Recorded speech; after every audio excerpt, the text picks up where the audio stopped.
Subscribe कीजिए हमारे channel नूर रज़ा को और बेल आइकन को प्रेस कीजिए, जिससे आपको हमारी न्यू वीडियो की नोटिफिकेशन मिलती रहे।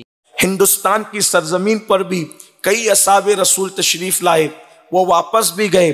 कुछ के मज़ारात भी हिंदुस्तान में मौजूद हैं, जैसे हजरत सैयदना तमीम दारी अंसारी रदी अल्लाह ताला अन्हु, उनका मज़ार हिंदुस्तान में मौजूद है। और भी असहाब मौजूद हैं। हिंदुस्तान की सरजमीन पर जो है इस्लाम उस वक्त आ चुका था जबकि अभी किबला तब्दील भी नहीं हुआ था, यानी अभी अल्लाह के रसूल सल्लल्लाहु अलैहि वसल्लम बैतुल मक़दिस की तरफ रुक करके नमाज अदा फरमाते थे। उस वक्त हिंदुस्तान के अंदर इस्लाम का नूर आ चुका था, लेकिन इस्लाम आया, आने के बाद उतना फरोग न मिल सका। वजह यह थी कि अल्लाह तबारक व ताला ने यह सआदत किसी और के मुकद्दर में लिखी थी और अल्लाह ताला ने यह सआदत किसी और को बख्शना था, और वो जात थी हम सब के ख्वाजा मुअज्जम, ख्वाजा बुजुर्ग सुल्तानुल हिंद ख्वाजा गरीब नवाज रदी अल्लाह ताला अन्हु। आप हिंदुस्तान की सरजमीन पर जब तशरीफ लाए तो उस वक्त हिंदुस्तान का हाल बड़ा अजीब था। यहाँ के लोग तहजीब से नावाकिफ थे, यहाँ के लोग तमद्दुन से नावाकिफ थे, यहाँ के लोग अंदाजे जिंदगी से नावाकिफ थे। हिंदुस्तान की सरजमीन पर गरीब नवाज तशरीफ लाए। हैरत की बात यह थी, इस सरजमीन पर अक्ल का ऐसा दिवालियापन था गरीब नवाज के आने से पहले कि तेल पत्थरों के नाम पर जलाए जाते थे और पेशाब लोग पिया करते थे। आप गौर फरमाएं, लोगों को सरकारे गरीब नवाज के एहसान का अंदाजा होना चाहिए कि तेल खाने के लिए है तो लोग तेल जलाया करते थे चूहों के नाम पर, दरख्तों के नाम पर, पत्थरों के नाम पर, दरियाओं के नाम पर, अलग अलग नामों पर तेल जलते थे, घी जलते थे। ये जो देसी घी आजकल अक्सर लोगों को देखने भी नहीं मिलता, ये कई कई मन रोजाना जला दिए जाते थे दरियाओं के किनारे। घी जलाए जाते थे, पेशाब पिया जाता था, जानवरों की गंदगी खाई जाती थी। कब तक? जब तक के इस्लाम का नूर हिंदुस्तान की सरजमीन पर सरकार गरीब नवाज रदी अल्लाह ताला अन्हु की शक्ल में न आया। सरकार गरीब नवाज जब हिंद की सरजमीन पर तशरीफ लाए और साथ ही साथ खास तौर पर जयपुर वालों, राजस्थान की सरजमीन पर तशरीफ लाए और आपने अपना मस्कन अजमेर मुकद्दस को बनाया। ये पहाड़ियों का जो सिलसिला है, पहाड़ों के अंदर ये सख्त जमीन का जो सिलसिला है, इस सरजमीन पर रसूलुल्लाह का शहजादा यहां पर जलवगर हुआ और आप तशरीफ लाए और आपने अपने नाना जान की खूबसूरत तालीम से हिंदुस्तान वालों को जो है वो बताया कि इंसानियत क्या है। अच्छी तरह याद रखना, हमारे यहाँ हिंदुस्तान में जो दीन फैला है वो सूफिया के जरिए से फैला, वो औलिया के जरिए से फैला, इसलिए कि ये सरजमीन बड़े सख्त लोगों की सरजमीन थी। इसलिए यहां पर बड़े अछूते और बड़े हिकमत व तदब्बुर के साथ अल्लाह के दीन को फैलाने की जरूरत थी। सरकार गरीब नवाज ने लोगों को इंसानियत बताया। इंसानियत क्या है? इंसानियत किसे कहते हैं? हमारे मुफस्सिरीन ने लिखा, इंसान मुश्तक है उन्स से, इंसान मुश्तक है उन्स से। तो अब इंसान कौन होगा? जिसमें उन्स मौजूद होगा। और उन्स किसे कहते हैं? मोहब्बत को, प्यार को। तो पता चला वो इंसान ही नहीं जिसके अंदर मोहब्बत नहीं। जो मोहब्बत नहीं रखता वो आदमी हो सकता है, इंसान नहीं हो सकता। आप कहेंगे इंसान और आदमी में फर्क क्या है? तो जिसका जन्म आदम की औलाद की हैसियत से हुआ वो आदमी है, लेकिन अगर जन्म तो हो गया, मिसाल के तौर पर बादशाह के घर में जन्म हुआ तो शहजादा कहला सकता है, बादशाह नहीं कहला सकता। हर शहजादा बादशाह नहीं बनता, हर शहजादा बादशाह नहीं बनता। क्यों नहीं बनता? इसलिए कि हर शहजादा बादशाह होने के काबिल नहीं होता, तो बाप के घर में पैदा हुआ, आदम के नस्ल में पैदा हुआ, इसलिए आदमी कहलाया। लेकिन इंसान कब कहलाएगा? इसलिए कि इंसान उन्स से बना है, इंसान साहिबे दिल का नाम है, इंसान साहिबे मोहब्बत का नाम है, इंसान प्यार करने वाले का नाम है। और यह भी कहा गया कि इंसान जो है वो निस्यान से मुश्तक है, और उसका मतलब होता है भूल जाना। तो अब बात यह भी की जा सकती है कि उनसे इंसान पर इतना गालिब आ जाए कि मोहब्बतों में इंसान नफरतों को भूल जाए, मोहब्बतों में इंसान नफरतों को भूल जाए, मोहब्बतों में इंसान जुल्म करने वालों को भूल जाए, मोहब्बतों में इंसान अल्लाह अकबर अदावत करने वालों को भूल जाए। खानकाहों की सरजमीन से, खानकाहों से यही पैगाम दिया गया। गरीब नवाज पैगाम मोहब्बत लेकर के आए। यहाँ के लोग मुसलमानों का नाम भी सुनना पसंद नहीं करते थे, इसलिए कि गौरी की फौज कई मर्तबा शिकस्त खा के जा चुकी थी। अल्लाह अकबर, गजनवियों से इनके अपने इख्तिलाफात हो चुके थे, तो ये लोग जो है अल्लाह अकबर मुसलमानों का नाम सुनना पसंद नहीं करते थे। मगर इस सरजमीन पर पैगाम मोहब्बत लेकर, पैगाम इंसानियत लेकर, पैगाम प्यार लेकर ख्वाजा बुजुर्ग, ख्वाजा मुअज्जम तशरीफ लाए। अब आइए उनकी तालीमात क्या है। आज मैं उनकी करामतों पर कोई जिक्र करने की बजाय, उनकी करामतों का कोई तस्करा करने की बजाय, मैं चाहूंगा कि अपने नौजवानों के सामने सरकार गरीब नवाज की कुछ मलफूजात पर पेश करूं, ताकि वो किस तरह मोहब्बत की, किस तरह प्यार की बातें करते थे। मेरे प्यारे आका अलैहिस्सलातु व तस्लीम के दीवानों, अगर आपकी तवज्जो मेरी तरफ है तो आप थोड़ी देर जरा गौर फरमाएं। देखो, हिंदुस्तान की सरजमीन पर तीन चीजों पे बहुत जोर दिया जाता था, तीन चीजों पे बहुत तवज्जो दी जाती थी। एक तो सूर्य पर यानी कि सूरज पर, दूसरा जो है वो दरियाओं के हवाले से यहाँ के लोग जो है बहुत ज्यादा एतकाद रखते थे, और नंबर तीन जमीन की बड़ी अहमियत थी। जमीन को माँ कहा जाता था और दरियाओं की इबादत की जाती थी, सूरज की इबादत की जाती थी। यानी कि यहाँ के लोगों का गोया के अकीदतों का महवर, अकीदतों का मरकज सूरज था, दरिया था और जमीन थी।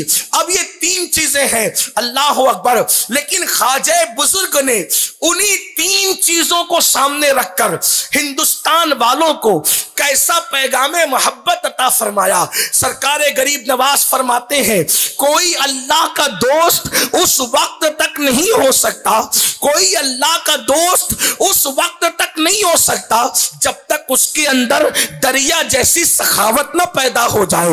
आप गौर फरमाए, यहाँ के लोग दरियाओं की मोहब्बत में डूबे हुए थे, तो आपने लोगों को, क्योंकि लोग दरियाओं को जानते थे, दरियाओं के अभाव से वाकिफ थे, दरियाओं की अहमियत से वाकिफ थे, लेकिन उसकी मोहब्बत में गुमराह हो चुके थे। तो आपने फरमाया, अल्लाह की दोस्ती उस वक्त तक नसीब नहीं हो सकती जब तक कि जब वो सखावत दरिया जैसी ना हो जाए। दरिया की सखावत क्या होती है? अल्लाह अकबर, दरिया लेता नहीं है बल्कि दरिया दिया करता है। इसीलिए तो आप देखें, दरिया बहता रहता है और अपना पानी दरिया जो है वो समुंदर को दे देता है, और दरिया के अंदर पानी मीठा होता है। अल्लाह अकबर, समुंदर में पानी ज्यादा है, तवज्जो करना, पानी समुंदर में ज्यादा है, दरिया के मुकाबले में वहां पानी ज्यादा है, लेकिन अल्लाह अल्लाह, दरिया के पानी में आपको सुकून मिलेगा, इत्मीनान मिलेगा, करार मिलेगा। समुंदर के पानी में आपको करार नहीं मिलेगा, सुकून नहीं मिलेगा। जब आप कभी समुंदर के किनारे खड़े होकर थोड़ी देर उसका मुशाहिदा करें तो ऐसा लगता है कि मौजें उठती है और उठने के बाद किनारे पर सर पटकती है। यूं लगता है जैसे कोई बेचैन, जैसे कोई बेकरार, जैसे कोई मुस्तरिब बेकरारी के आलम में अपना सर पटक रहा हो। अल्लाह अकबर, ये पानी है, वो भी पानी है, लेकिन ये सर क्यों पटक रहा है? तो पता चला, लेने वाला हमेशा बेचैन रहता है और देने वाला हमेशा पुरसुकून रहता है। दरिया लेता नहीं है, देता है। फिर समुंदर का पानी इतना ज्यादा होने के बावजूद भी न पीने के काम आता है, न खेती करने के काम आता है। दरिया का पानी पीने के भी काम आता है और खेती करने के भी काम आता है। अल्लाह अकबर। पता चला कि सखावत में अल्लाह ने मिठास भी रखी है, सखावत में अल्लाह ने मकबूलियत भी रखी है। इसीलिए गरीब नवाज फरमाते हैं, दरिया की तरह सखावत ना हो उस वक्त तक कोई अल्लाह का दोस्त नहीं हो सकता। इसीलिए आप देखें, अल्लाह का कोई भी वली आपको ऐसा नहीं मिलेगा जो आपको मांगता नजर आए। हर वली आपको देने वाला नजर आएगा। इसीलिए तो हम कहते हैं कि वलियों की नजर मानने वालों के माल पर नहीं होती, बल्कि उनके हाल पे हुआ करती है। वो लूटने वाले नहीं बल्कि लुटाने वाले हुआ करते हैं। इसीलिए तो आप देखें, वलियों की चौखट पर आपको बादशाह नजर आएगा, बादशाह की चौखट पर आपको वली मांगता हुआ नजर नहीं आएगा। सुभान अल्लाह। महबूब इलाही की चौखट पर आपको बादशाह तो मिलेंगे, लेकिन महबूब इलाही किसी की चौखट पे नहीं मिलेंगे।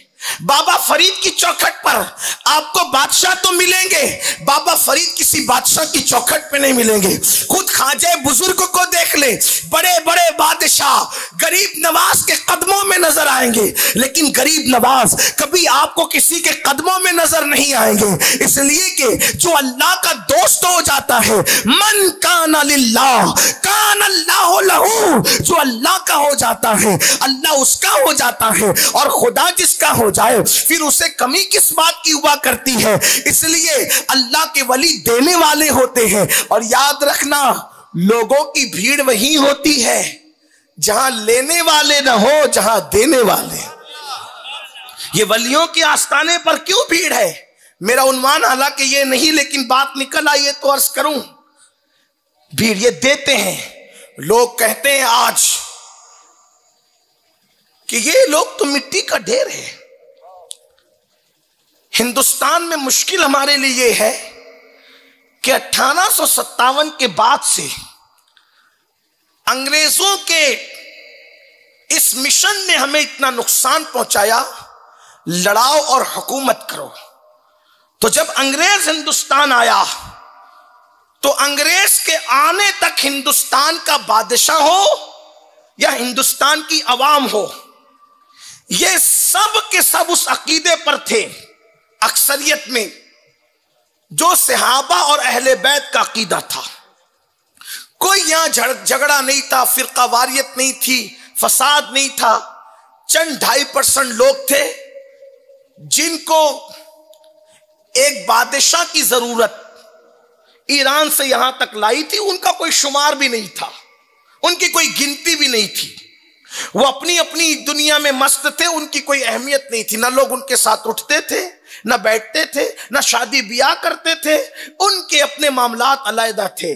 जिस तरीके से मुसलमान 100% में 2.5% ज़कात को अलग करता है, फिर कभी इस्तेमाल नहीं करता, बल्कि वो फकीरों की झोलियों में डाल देने में ही अपनी जिम्मेदारी समझता है, ऐसे एक बादशाह ने अपनी जरूरत के तहत ईरान से कुछ लोगों को लाया था। और वो चंद लोग थे माल के मैल की तरह, बाकी उनकी कोई अहमियत नहीं थी, इसलिए उनका कोई शुमार भी नहीं। हजरत अमीर खुसरो रहमतुल्लाह अलैह अपने जमाने में एक खत लिखते हुए फरमाते हैं कि मेरा हिंदुस्तान ऐसा मुल्क है जहां की मुर्गी और जहां की मछली भी सुन्नी है। आपने अपने ज़ौक़ के मुताबिक लिखा कि यहाँ की दरिया में जो मछली है, हिंदुस्तान के दरिया में जो मछली है वो भी सुन्नी है। ये हज़रत अमीर खुसरो का खत है। इससे पता चला कि यहाँ का बच्चा बच्चा सुन्नियत के रंग में रंगा हुआ था, मोहब्बत के रंग में रंगा हुआ था, इश्क के रंग में रंगा हुआ था। जो कलमा पढ़ने वाला था वो या रसूल अल्लाह कहने वाला था, जो कलमा पढ़ने वाला था वो या गौस कहने वाला था। अल्लाह अकबर। जो कलमा पढ़ने वाला था वो वलियों के आस्थाने पर जाने वाला था। लेकिन 1857 में अल्लाह अकबर जिस वक्त इनकलाब की सदा गूंजी और उलमा ने अंग्रेजों को धूल चटाने की कोशिश की, तो उसके नतीजे में अंग्रेजों ने हिंदुस्तान के मुसलमानों को डिवाइड करना और तकसीम करके हुकूमत करने की पॉलिसी पर अमल किया। तो नतीजा क्या हुआ?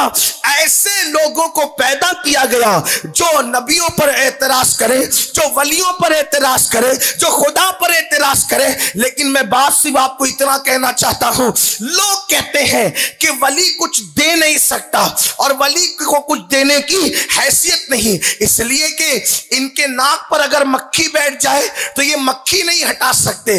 आपसे मैं कहना चाहता हूं, और हैरत भी मुझे इस पर है, मुसलमान जवानों को थोड़ा अकल से काम लेना चाहिए। मेरे अजीज, कंप्यूटर के मामले में आप अकल से काम लेते हो, दुनियावी कारोबार के मामले में आप इतने ज़हीन हो, लेकिन आप कुरान और सुन्नत का मामला आता है तो आखिर क्यों बुद्धू बन जाते हो?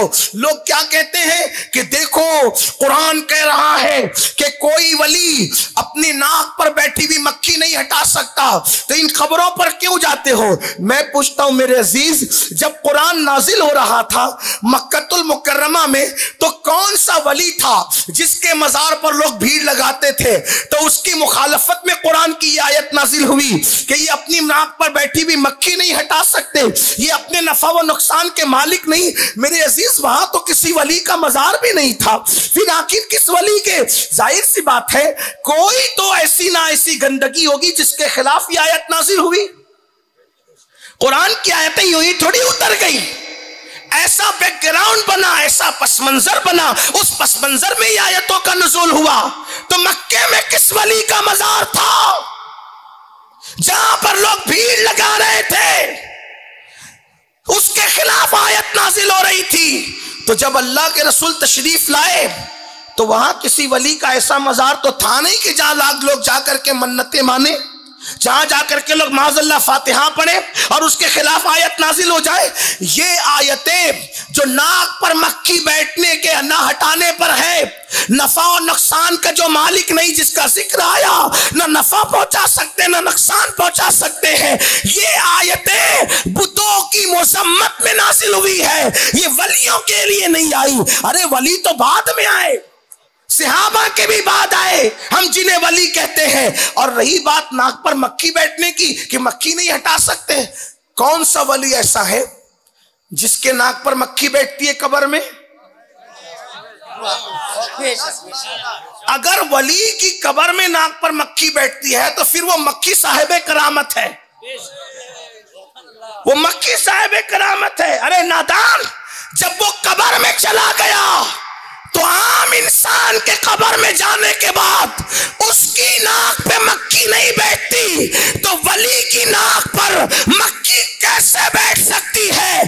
तो ये कब्र वालों के लिए नहीं है, ये तो उन बुतों के लिए है जो बुत खानों में तराश और खराश के पड़े और खड़े रहते थे, उनकी नाक पर मक्खी बैठती थी, वो नहीं हटा सकते। तो बुतों के लिए कहा कि वो नाक पे बैठी हुई मक्खी को नहीं हटा सकते, लेकिन उसी कुरान ने वलियों के लिए कहा कि वो 1 महीने की मुसाफत पर अगर बिल्कीस का तख्त है तो पलक के झपकने से पहले पहले ला करके पेश कर सकते। नारे तकबीर, नारे तकबीर, नारे तकबीर, नारे रिसालत, नारे रिसालत। सैयद अब्दुल कादरी साहब किबला, ख्वाजा का हिंदुस्तान, ख्वाजा का हिंदुस्तान, नारे तकबीर, नारे रिसालत। मेरी गुजारिश सिर्फ आपसे ये है, हम अहले सुन्नत कोई फिरका वारियत की बात नहीं करते, ना हम फिरका पसंद करते हैं। हम उम्मत है, हम मिल्लत है, हम वहदत की बात करते हैं। लेकिन वहदत और उम्मत और मिल्लत वही होगी जहां पर अकीदा सहाबा और अहले बैत वाला होगा, असनाफ वाला होगा। ये जो मामलात चल रहे हैं इसमें थोड़ा सा आप तदब्बुर से काम लीजिए, फिक्र से काम लीजिए कि वली के लिए कुरान क्या कह रहा है वो छोड़ दिया, और जो बुतों के लिए कह रहा था वो वली पर चिपका दिया। ये अल्लाह पे बोहतान है, ये अल्लाह पे इल्जाम है। और जो कौम अल्लाह पे बोहतान बांधे वो शर्रुल खलाइक है, वो बदतरीन मखलूक है। वलियों के लिए कुरान ने क्या कहा? वलियों के लिए कुरान कहता है कि ये मुर्दे जिंदा करते हैं। आप कहेंगे वली मुर्दा जिंदा करते, मैं कहता हूं कुरान कह रहा है, और बहुत मशहूर सूरत में कुरान कह रहा है। एक सूरत है जिसको सूरह यासीन कहते हैं, उसी सूरह यासीन में वलियों की करामत का जिक्र है। मैं तो लोगों को कहता हूं अल्लाह के रसूल ने फरमाया मरने वालों के सराहने सूरह यासीन पढ़ो, अल्लाह मौत आसान कर देगा। लेकिन कोई ये भी तो देखे कि यासीन में है क्या?